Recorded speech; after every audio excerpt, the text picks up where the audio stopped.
Hello friends, welcome to study master. मैं हूं आपका friend G S Rai. Friends, first time मेरे चैनल को सब्सक्राइब कर लीजिए, साथ में बेल आइकन जरूर दबाइए ताकि जब भी कोई नई वीडियो आए आप तक उसका नोटिफिकेशन पहुंच जाए।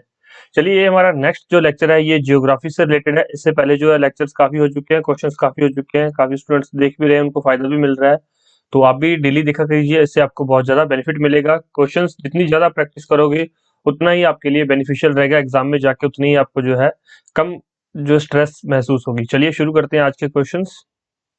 फर्स्ट क्वेश्चन, यदि आप कोहिमा से कोट्टयम की यात्रा सड़क मार्ग से करते हैं तो आपको मूल स्थान और गंतव्य स्थान को मिलाकर भारत के कम से कम कितने राज्यों में से होकर गुजरना पड़ेगा। तो यहाँ पर एक बात ध्यान रखिए, यहाँ से कम पूछा है, मैक्सिमम नहीं पूछा है, तो कम से कम कितने राज्यों में से होकर गुजरना पड़ेगा। ये क्वेश्चन बेहद आसान है, लेकिन इसका आंसर थोड़ा सा मुश्किल हो जाएगा। कैसे? अगर आपको यही नहीं पता कि कोहिमा कहाँ पर है, और पहली चीज है कोहिमा, दूसरा है कोट्टयम, ये है कहाँ पर, इनकी अगर आपको स्थिति ही नहीं पता मैप पर, तो फिर आप नहीं बता पाएंगे कि सड़क मार्ग से कितने राज्यों से होकर गुजरना पड़ेगा। तो कोहिमा नागालैंड की कैपिटल है और कोट्टयम ये केरल के अंदर है। तो ये दो जगह अलग अलग जगह देख लीजिए, तो इनमें टोटल आपको कम से कम 7 राज्यों में से होकर गुजरना पड़ेगा। अगर आप सड़क मार्ग से जा रहे हैं तो आपको 7 राज्यों से होकर गुजरना पड़ेगा। ये क्वेश्चन आईएएस 2017 में पूछा गया क्वेश्चन है। तो ऐसे क्वेश्चन स्टेट पीसीएस भी पूछ सकता है या दोबारा से किसी और भी जगह का नाम आ सकता है। तो ध्यान रखिए, कैपिटल से कैपिटल का। और जो है, अगर आप जियोग्राफी के अंदर पढ़ रहे हैं, जियोग्राफी की प्रिपरेशन कर रहे हैं, तो आपको मैप हमेशा आपके साथ होना चाहिए, आपकी आंखों के सामने होना चाहिए। मैप से जरूर प्रैक्टिस किया करो, मैप से काफी क्वेश्चन, बेहद क्वेश्चन आसान हो जाते हैं और सॉल्व भी हो जाते हैं। ठीक है, चलिए नेक्स्ट क्वेश्चन देखते हैं। भारत के निम्नलिखित राज्यों को उनके भौगोलिक क्षेत्र के घटते क्रम में व्यवस्थित कीजिए। भारत के निम्नलिखित राज्यों को उनके भौगोलिक क्षेत्र के घटते क्रम में, ध्यान रखना घटते क्रम में है कि किसमें कितना भौगोलिक क्षेत्र है और सबसे कम किसका है। तो यहाँ पर देख सकते हैं आप लोग ऑप्शंस, राजस्थान, तमिलनाडु, महाराष्ट्र और कर्नाटक। अब इनमें से आपको एक चीज तो पता है कि राजस्थान एरिया में सबसे बड़ा है, तो देख लीजिए एक एक, तो ये दोनों तो कट हो गए, ये कैंसिल हो गए। अब उसके बाद, अब यहाँ पर ध्यान रखिए, अगर आपको इसका आंसर नहीं भी पता तो यहाँ पर इसमें दिख रहेगा 3 3। तो मतलब तीसरा जो है बड़ा है, तो एक के बाद आप 3 मान लीजिए, तो एक के बाद 3, उसके बाद 4 2, तो राइट आंसर क्या हो जाएगा? सी। ये तो था अगर आपको क्वेश्चन नहीं पता। अगर इसको याद करना चाहिए तो आप याद भी कर सकते हैं। राजस्थान सबसे बड़ा एरिया वाइज, दूसरे नंबर पर है यहाँ पर आपका महाराष्ट्र, तीसरे नंबर पर कर्नाटक और चौथे नंबर पर तमिलनाडु। तो ये सारे एरिया वाइज है, एरिया वाइज आप इनको याद कर लीजिए। बहुत ही आसान क्वेश्चन थे ये वाले। नेक्स्ट क्वेश्चन पर चलते हैं यहाँ पर हम। भारत तथा पाकिस्तान के मध्य सीमा रेखा एक उदाहरण है किस चीज का? अध्यारोपित सीमा का, अवशिष्ट सीमा का, पूर्ववर्ती सीमा का या फिर प्रवर्ती सीमा का? राइट आंसर क्या है? अध्यारोपित सीमा का उदाहरण है। भारत और पाकिस्तान के मध्य जो सीमा रेखा है वो अध्यारोपित सीमा रेखा का उदाहरण है। अब एक और क्वेश्चन आपके लिए मैं खुद से जनरेट कर देता हूँ कि भारत और पाकिस्तान के अंदर के बीच में जो सीमा रेखा है उसको कौन सी लाइन से विभाजित करती है? भारत पाकिस्तान के मध्य कौन सी रेखा है, कौन सी सीमा रेखा है? चलिए कमेंट करके मुझे बता दीजिए।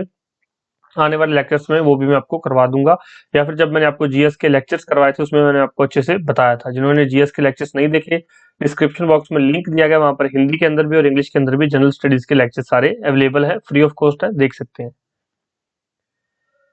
नेक्स्ट क्वेश्चन देखिए, निम्नलिखित कथनों में से कौन से भारत के बारे में सही है? सही उत्तर के चयन हेतु अधोलिखित कूट का प्रयोग कीजिए। तो यहाँ पर ये 4 ऑप्शंस दिए हुए हैं।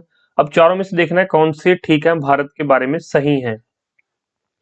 ओके, चलिए देखिए यहाँ पर, भारत विश्व का 5वां बड़ा देश है, गलत है, 5वां नहीं 7वां। यह स्थल मंडल के कुल क्षेत्र का लगभग 2.4% भाग अधिकृत किए हुए है। तो बिल्कुल ठीक है, स्थल मंडल का इसके पास 2.4% भाग है हमारे भारत के अंदर। समूचा भारत उष्ण कटिबंध में स्थित है? नहीं, समूचा भारत उष्ण कटिबंध में स्थित नहीं है। कुछ एक पार्ट जो हमारा उष्ण कटिबंध में आता है और बाकी पार्ट्स अलग अलग जगह पे आते हैं। 82 डिग्री 30 मिनट पूर्वी देशांतर का उपयोग भारतीय मानक समय को निर्धारित करने के लिए किया गया। तो ये भी सही है। तो राइट आंसर कौन से है? बी और डी। तो देख लीजिए यहाँ पर, ये इसमें नहीं है, ये भी नहीं है, ओके, ये भी नहीं है। 2 और 4, राइट आंसर क्या है? डी। ओके, कितने भारतीय प्रदेशों से होकर कर्क रेखा गुजरती है? अब ये तो सिंपल सा क्वेश्चन है, आपको याद भी होगा, काफी बार आप पढ़ भी चुके हो कि कितने भारतीय प्रदेशों से होकर कर्क रेखा गुजरती है। तो 8 राज्यों से होकर कर्क रेखा गुजरती है। अब मुझे नीचे कमेंट करके बता दीजिए वो 8 राज्य कौन कौन से हैं। बेहद आसान है, अगर आपके माइंड में मैप है, अगर आपने मैप पढ़ रखा है, अगर आपने रट्टा नहीं भी मारा हुआ, अगर आप मैप याद है तो आप बिल्कुल आसानी से बता सकते हो कि बीच में से गुजरती है कर्क रेखा। तो कौन कौन से वो 8 राज्य हैं, बता दीजिए। नेक्स्ट देखिए यहाँ पर, निम्नलिखित राज्यों में कौन सा राज्य बांग्लादेश से अपनी सीमा नहीं बनाता। निम्नलिखित राज्यों में से कौन सा राज्य बांग्लादेश से अपनी सीमा नहीं बनाता। तो ये मैंने क्वेश्चन आपको करवाए, ये मैंने आपको एक स्पेशल वीडियो दिया था, जिन्होंने नहीं देखा देख लीजिए जाकर। स्पेशल वीडियो में ये था कि हमारे पड़ोसी देशों के साथ कितनी कितनी स्टेट्स टच करते हैं, कितनी कितना एरिया टच करते हैं, वो सारा एरिया और स्टेट के बारे में बता रखा था, और एरिया वाइज भी सारी चीजें बता रखी थी। एक वीडियो है, शायद 5 से 7 मिनट का वीडियो है, उसमें सारी चीजें बताई गई। डिस्क्रिप्शन बॉक्स में उसका लिंक मैं आपको प्रोवाइड करवा दूंगा। तो निम्नलिखित राज्यों में से कौन सा राज्य बांग्लादेश से अपनी सीमा नहीं बनाता है। तो याद कीजिए क्या करवाया था उस समय मैंने, उस समय असम, मेघालय, मिजोरम करवाया था। नागालैंड नहीं है, बांग्लादेश के साथ टच नहीं करता। और अगर आपने वो वीडियो नहीं देखा और आपको मैप याद है तो भी आप इसका आंसर दे पाएंगे कि नागालैंड तो वहां पे नहीं है, बांग्लादेश के साथ नागालैंड नहीं लगता। नेक्स्ट क्वेश्चन देखिए, क्षेत्रफल की दृष्टि से भारत का विश्व के देशों में कौन सा स्थान है।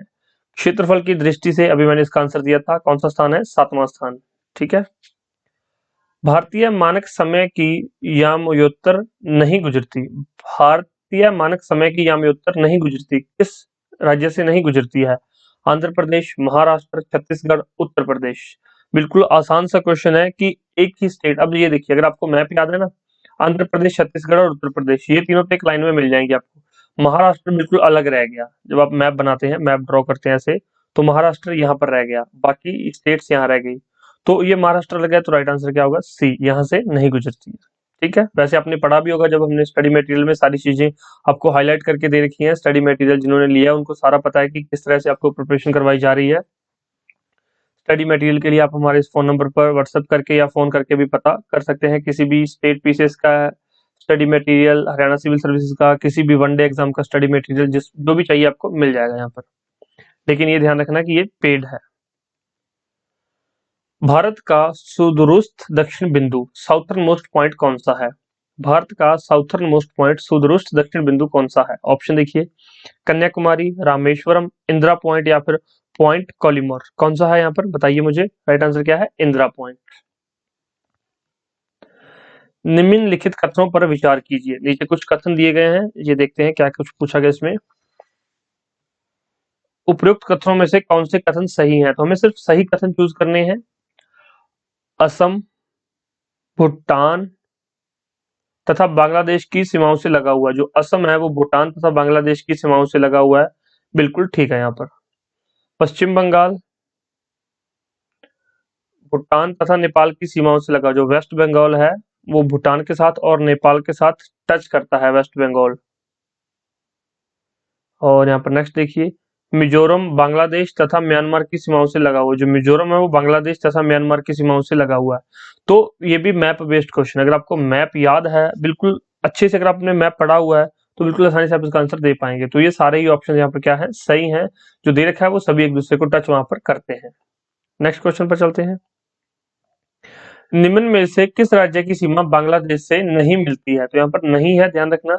निम्न में से किस राज्य की सीमा बांग्लादेश से नहीं मिलती है, तो यहाँ पर देखिए मेघालय मिलती है, त्रिपुरा की भी टच करती है, मणिपुर नहीं टच करती और मिजोरम की भी टच करती है। तो हमारा राइट आंसर क्या है, सी, मणिपुर। नेक्स्ट क्वेश्चन देखिए, निम्नलिखित राज्यों में से कौन से उत्तर प्रदेश के सीमावर्ती हैं, तो उत्तर प्रदेश को कौन कौन से राज्य यहाँ पर टच करते हैं। तो आप देख लीजिए, पंजाब, क्या उत्तर प्रदेश पंजाब को टच करता है। आप देख सकते हैं कहीं पे कुछ मैप में आपने थोड़ा सा बहुत देखा होगा, टच करता है या नहीं करता।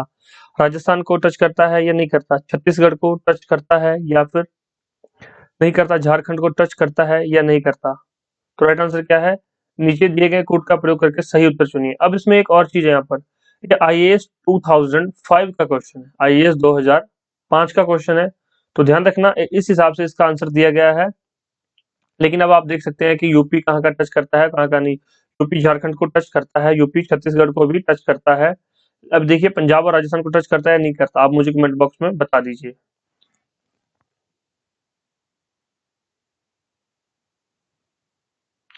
नेक्स्ट क्वेश्चन पर चलते हैं यहाँ पर हम।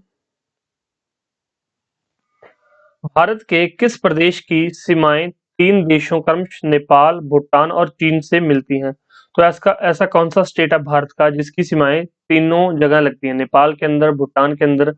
तो अरुणाचल प्रदेश की सीमाएं ये तीनों जगह नहीं लगती, मेघालय तीनों जगह नहीं लग सकती, पश्चिम बंगाल भी तीनों जगह नहीं लग सकती, तो सिक्किम ही एक ऐसा है जिसकी सीमाएं तीनों जगह लगती हैं, जो कि एक साइड नेपाल, भूटान और दूसरी साइड चीन हो गया। तो राइट आंसर क्या है? डी।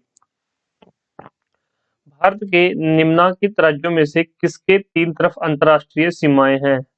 अंतर्राष्ट्रीय सीमाएं हैं, अंतर्राष्ट्रीय सीमाएं मतलब उसकी तरफ दूसरी तरफ दूसरे देश लगते हैं। तो ये ऊपर वाले क्वेश्चन का ही बिल्कुल सेम टू सेम क्वेश्चन दे रखा है, जिसके तीनों तरफ अंतर्राष्ट्रीय सीमाएं हैं। वैसा ही क्वेश्चन है कुछ यहाँ पर, असम, नागालैंड, त्रिपुरा या फिर यहाँ पर क्या है, पश्चिम बंगाल। तो त्रिपुरा एक ऐसा राज्य है जिसके तीनों तरफ अंतर्राष्ट्रीय सीमाएं वहां पर टच करती हैं। नेक्स्ट देखिए यहाँ पर, नेपाल के पड़ोसी भारतीय राज्यों का युग्म कौन सा है? तो नेपाल के पड़ोसी भारतीय राज्य कौन से हैं? सिक्किम, भूटान, सिक्किम, बिहार, असम, बिहार, उत्तर प्रदेश, हरियाणा। तो यहाँ पर नेपाल की बात की जा रही है तो आप इसको तो हटा ही दीजिए। असम और बिहार ये भी गलत है। सिक्किम, भूटान नहीं, राइट आंसर क्या है? सिक्किम और बिहार। तो नेपाल के पड़ोसी भारतीय राज्यों का युग्म क्या है? सिक्किम और बिहार। ठीक है, नेक्स्ट क्वेश्चन पर चलते हैं। राष्ट्रीय राजधानी क्षेत्र में नहीं सम्मिलित है, तो हरियाणा का भाग, राजस्थान का, उत्तर प्रदेश का या पंजाब का? तो राष्ट्रीय राजधानी दिल्ली के अंदर कौन सा नहीं है? तो पंजाब का वहां पर भाग नहीं है। बिल्कुल आसान सा क्वेश्चन था, ये तो बेहद आसान क्वेश्चन है।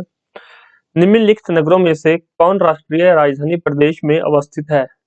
निम्नलिखित नगरों में से कौन राष्ट्रीय राजधानी प्रदेश में, एनसीआर में अवस्थित है? यहाँ पर देखिए, अंबाला, खुर्जा, करनाल, रोहतक। अगर आपने एनसीआर के बारे में थोड़ा सा पढ़ा हुआ है तो आपको पता चल जाएगा कि कौन कौन से राज्य जो है एनसीआर में आते हैं और कौन कौन से राज्य एनसीआर में नहीं आते हैं। तो यहाँ पर अवस्थित है, तो यहाँ पर देखिए करनाल एनसीआर में आता है और रोहतक एनसीआर में आता है। तो इसका राइट आंसर क्या है? बी, 3 और 4। अंबाला और खुर्जा एनसीआर में नहीं आता है। अंबाला चंडीगढ़ को टच करता है, अंबाला चंडीगढ़ के नजदीक है। अंबाला पंचकुला को टच करता है, पंचकुला चंडीगढ़ को टच करता है। तो यहाँ पर ये दिल्ली के नजदीक नहीं है, अंबाला और खुर्जा दोनों। तो राइट आंसर क्या है? बी। तो इस तरह के क्वेश्चन एग्जाम में रिपीट हो जाते हैं और ऐसे क्वेश्चन पूछ लिए जाते हैं। नेक्स्ट, भारत में तटीय राज्यों की संख्या कितनी है? अब तट पर कितने राज्य हैं? सिंपल सा क्वेश्चन, अगर आपने पढ़ा हुआ है तो पता चल जाएगा, नहीं पढ़ा हो तो नहीं। तो भारत में तटीय राज्यों की संख्या है 9। राइट आंसर क्या है? डी। पुदुचेरी का क्षेत्र विभाजित पाया गया है, पुदुचेरी का क्षेत्र विभाजित पाया जाता है, तो कौन कौन से एरिया में पुदुचेरी को यहाँ पर विभाजित कर रखा है? देखिए, तमिलनाडु, आंध्र प्रदेश और महाराष्ट्र। तो महाराष्ट्र यहाँ पर आ गया, तो ये गलत है। दूसरा है तमिलनाडु, कर्नाटक और केरल। तो ये भी गलत है। तमिलनाडु, केरल और आंध्र प्रदेश, तो बिल्कुल ठीक है। पुदुचेरी का जो क्षेत्रफल जो है, एरिया है, क्षेत्र कहाँ का विभाजित है? तमिलनाडु में, केरल में और आंध्र प्रदेश में। तो पुदुचेरी का एरिया इस तरह से डिवाइड किया गया है। कौन सा राज्य उत्तर पूर्वी राज्यों की 7 बहनों का भाग नहीं है? तो जो अपने नॉर्थ ईस्टर्न 7 सिस्टर्स के नाम से जाना जाता है, उसमें कौन सा स्टेट उसका पार्ट नहीं है? बताइए, मेघालय, अरुणाचल प्रदेश, पश्चिम बंगाल या फिर त्रिपुरा? सिंपल सा क्वेश्चन है, सिंपल सा इसका आंसर है पश्चिम बंगाल हिस्सा नहीं है, 7 सिस्टर्स का हिस्सा पश्चिम बंगाल नहीं है। असम कुल मिलाकर कितने राज्यों एवं केंद्र शासित क्षेत्रों से घिरा हुआ है? तो ये केंद्र शासित तो पता होगा, यूनियन टेरिटरी है ये। असम कुल मिलाकर कितने राज्यों एवं केंद्र शासित क्षेत्रों से घिरा हुआ है? बताइए मुझे। तो ये टोटल असम 7 राज्यों और केंद्र शासित क्षेत्रों से घिरा हुआ है। राइट आंसर है बी। नेक्स्ट क्वेश्चन पर चलते हैं। भारत के किस राज्य का समुद्री तट से सबसे अधिक लंबा है? भारत के किस राज्य का समुद्री तट सबसे अधिक लंबा है? तो ये तो बिल्कुल बच्चों को क्वेश्चन याद हो चुका है, तो छोटी क्लास के बच्चों को पता है कि राइट आंसर क्या है? गुजरात। और ये क्वेश्चन देखिए, 1 2 3 4 5, तो ये 5 बार तो मैंने यहाँ पर मेंशन किया हुआ, लेकिन इसके बाद बहुत बार ये क्वेश्चन पूछा गया यहाँ पर, और n number of times questions यहाँ पर रिपीट होते हैं। सारे क्वेश्चन ही रिपीट होते हैं, कुछ एक नए क्वेश्चन बनते हैं। मैं बार बार आपको बताता हूँ कि अगर 100 क्वेश्चन आपके पेपर में आ रहे हैं, जनरल स्टडीज के 100 क्वेश्चन आ रहे हैं, तो उसमें से 20 से 25 तो करंट अफेयर के निकाल दो, और 10 से 12 क्वेश्चन नए हो सकते हैं, 60 प्लस क्वेश्चन जो है रिपीट ही होते हैं। तो अगर आपने बहुत सारे क्वेश्चंस की प्रैक्टिस की हुई है तो आप एग्जाम में किसी भी परेशानी का सामना नहीं करेंगे। कर्क रेखा निम्नलिखित में से किन राज्यों से होकर गुजरती है? कर्क रेखा निम्नलिखित में से किन राज्यों से होकर गुजरती है? गुजरात, छत्तीसगढ़, उत्तर प्रदेश और झारखंड। बताइए मुझे, कर्क रेखा नीचे दिए गए किन राज्यों से होकर गुजरती है? तो गुजरात से होकर गुजरती है, छत्तीसगढ़ से होकर भी गुजरती है और झारखंड से होकर गुजरती है। उत्तर प्रदेश से होकर नहीं गुजरती। जो कर्क रेखा है उत्तर प्रदेश से होकर नहीं गुजरती। टोटल 8 राज्य हैं। नीचे कमेंट करके बताने के लिए मैंने कहा था आपको, तो प्लीज फटाफट से कमेंट करके बता दीजिए। कोई डाउट हो तो आप हमसे पूछ सकते हैं। और हमारा जो पेड पीडीएफ प्राप्त करने के लिए हमारे इस नंबर पर व्हाट्सएप करके पता कर सकते हैं 9896160956। किसी भी स्टेट के लिए स्टडी मटेरियल ले सकते हैं। State PCS, one day exam, railway, SSC, UPSC, किसी भी एग्जाम के लिए स्टडी मटेरियल परचेज कर सकते हैं। ये हमारी ऑफिशियल वेबसाइट है www.studymasterofficial.com। यहाँ पर जाकर आप जो है वेबसाइट से बहुत सारी हेल्प प्राप्त कर सकते हैं। और हमारा टेलीग्राम चैनल ज्वाइन कर लीजिए, फ्री ऑफ कॉस्ट। यहाँ पर काफी चीजें प्रोवाइड की जाती है और सारी इन्फॉर्मेशन सबसे पहले टेलीग्राम पर ही दी जाती है। चलिए, वीडियो कैसा लगा मुझे लाइक करके और शेयर करके बता दीजिए, कमेंट कर दीजिए नीचे। Thank you so much, take care, bye bye, God bless you all. आपका दिन शुभ रहे।